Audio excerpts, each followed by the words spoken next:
This is Knowing the Universe, the History and Philosophy of Astronomy. I'm Professor Impey, Distinguished Professor of Astronomy at the University of Arizona in the Astronomy Department. And in this module, we're talking about galaxies and the expanding universe. We start with our view of the Milky Way. Here, a beautiful night sky seen from Death Valley in California, one of the few dark places in the continental United States. Spectacular galaxy. It's hard to see this view.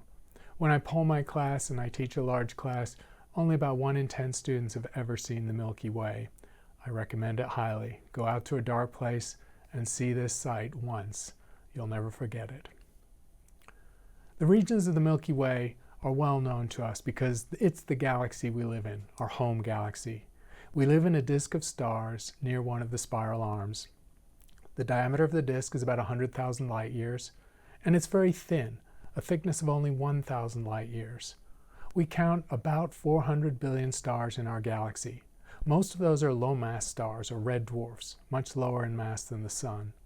The Sun is in the disk about 28,000 light years out from the center, so we're in a suburban region of the Milky Way disk. Astronomers classify different populations of stars in the Milky Way according to their amount of heavy elements and their ages. In the disk, they characterize it as population 1, a younger generation of stars that are often still forming around us. The Orion Nebula is one example of a nearby region where stars are forming right now. These regions contain a lot of gas and dust, and also open clusters. The Pleiades is a prominent example in the night sky. The central bulge, seen in the animation here as the orangish region at the center of our disk, contains both populations 1 and 2, a mixture of old and young stars. The older stars are noticeable because they're redder. The halo, which is not really visible in this animation because it consists of a very low density population of stars in an almost spherical cloud around the disk. These stars are older, and the halo contains almost no gas or dust. This is where we would find the globular clusters, huge concentrations of up to 100,000 or even a few million stars in swooping elliptical orbits around the galaxy itself. There's also a medium between stars called the Interstellar Medium. This is the stuff between the stars, and stars are made of this. It's mostly a vacuum, about 1 atom per cubic centimeter. That's incredibly rarefied. The air we are breathing is about 1 billion times denser. The interstellar medium is made of about 90% gas, mostly hydrogen and helium, and 10% tiny dust particles. The dust particles are made of heavier elements. They include carbonates, silicates, calcium, magnesium, and even some metals. It turns out that we occupy what is called the local bubble, where overlapping supernovae that went off in the distant past have created a region that's hundreds of times less dense and hundreds of times hotter than the normal material in the interstellar medium. We only recognize this with X-ray observations in the last decade. Here are the orbits of stars in our galaxy. The stars in the disk all orbit the galactic center and in the same direction, like an old-style phonograph record.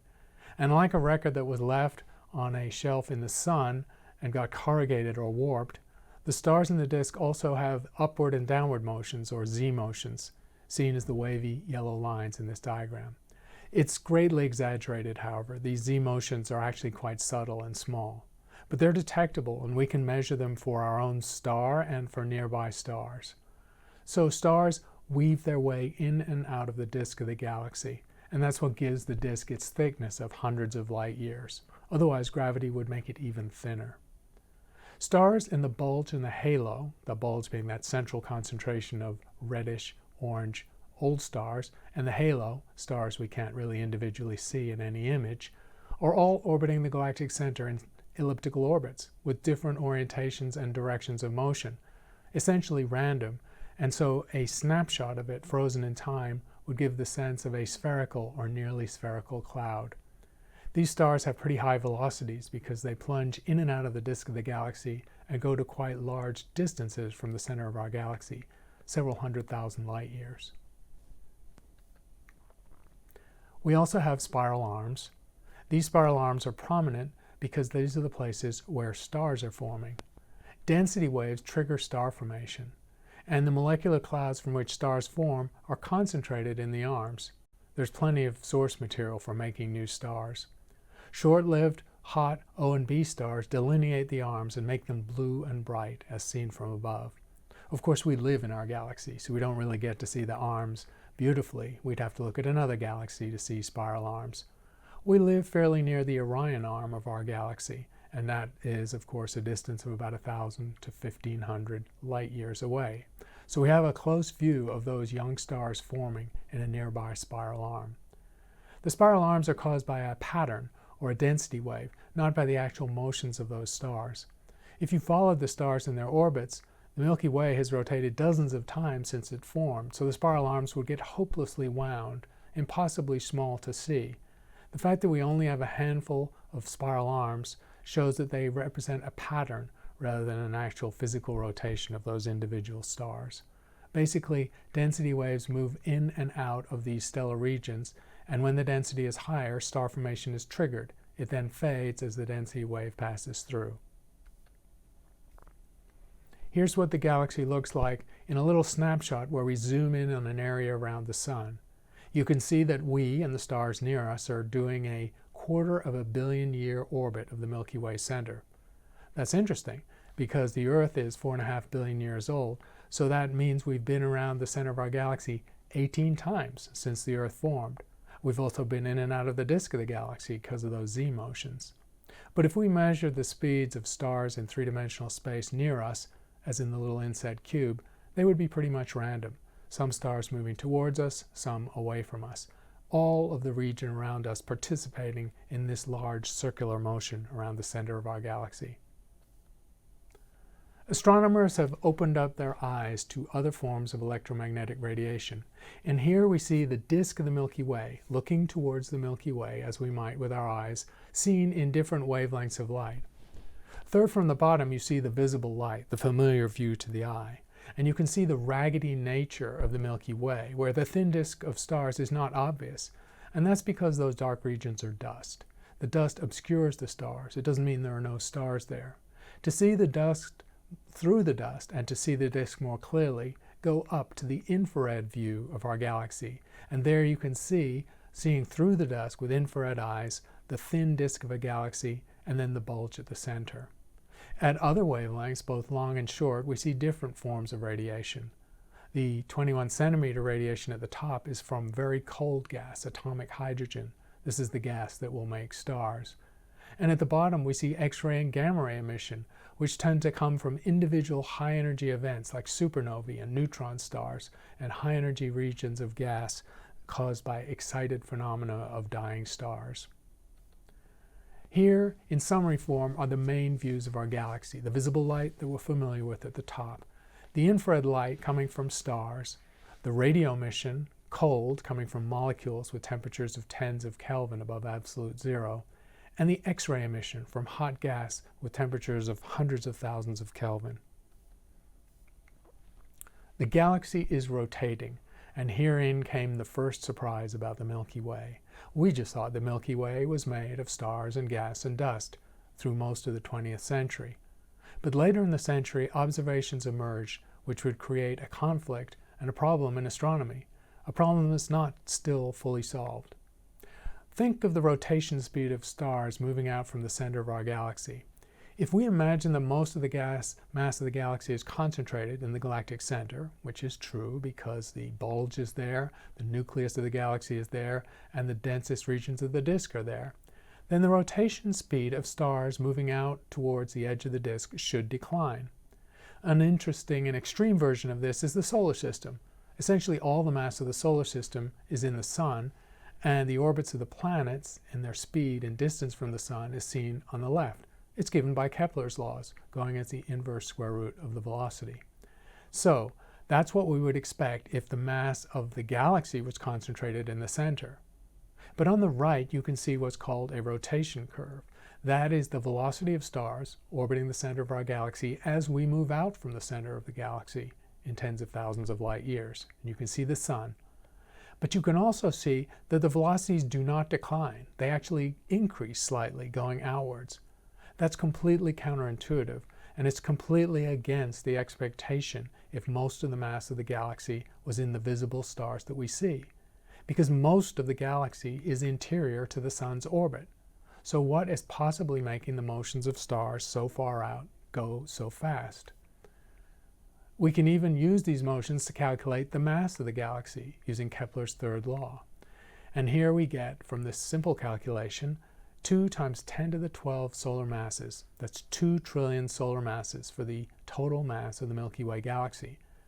But we can count stars in the galaxy, and the total number of stars down to the dimmest red dwarfs, which are not very massive stars at all, is 10 times less. In other words, there's far too much mass in the galaxy to be accounted for by the stars that we see. The galaxy you see in the lower left is Andromeda, so that's a nearby spiral which we know to be doing the same thing. Its rotation speeds are also high, moving out through the disk. And in the lower right, you see an animation. On the left side of the animation is what you might expect if most of the mass of the galaxy was in the center or near the center. You can see the speeds near the center of orbiting stars are quite fast, but at the periphery they're slower, as Kepler's law would predict. On the right is the situation we actually see, where the speeds near the center are fast, but the speeds going further out barely decline at all.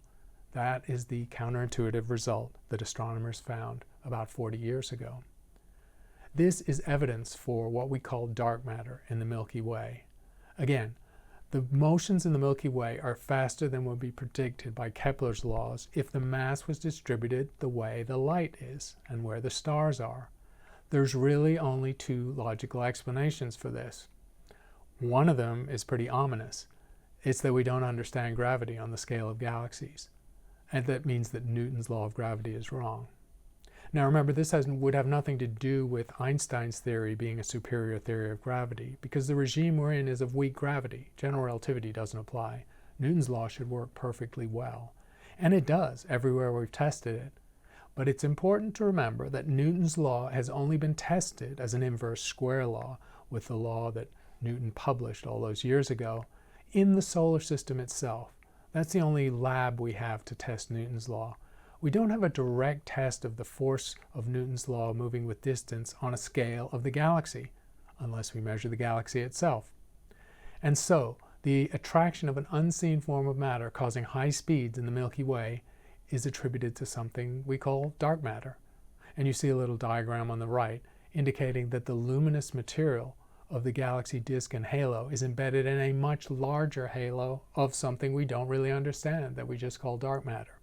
So, alternative is, if we trust our theory of gravity, there's 5 to 6 times more dark matter than luminous matter in our galaxy.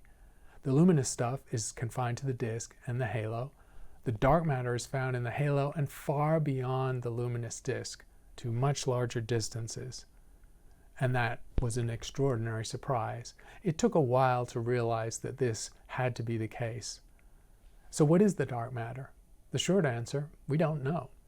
But there are now several lines of evidence indicating that 6 or 7 times more invisible than visible matter is in our galaxy.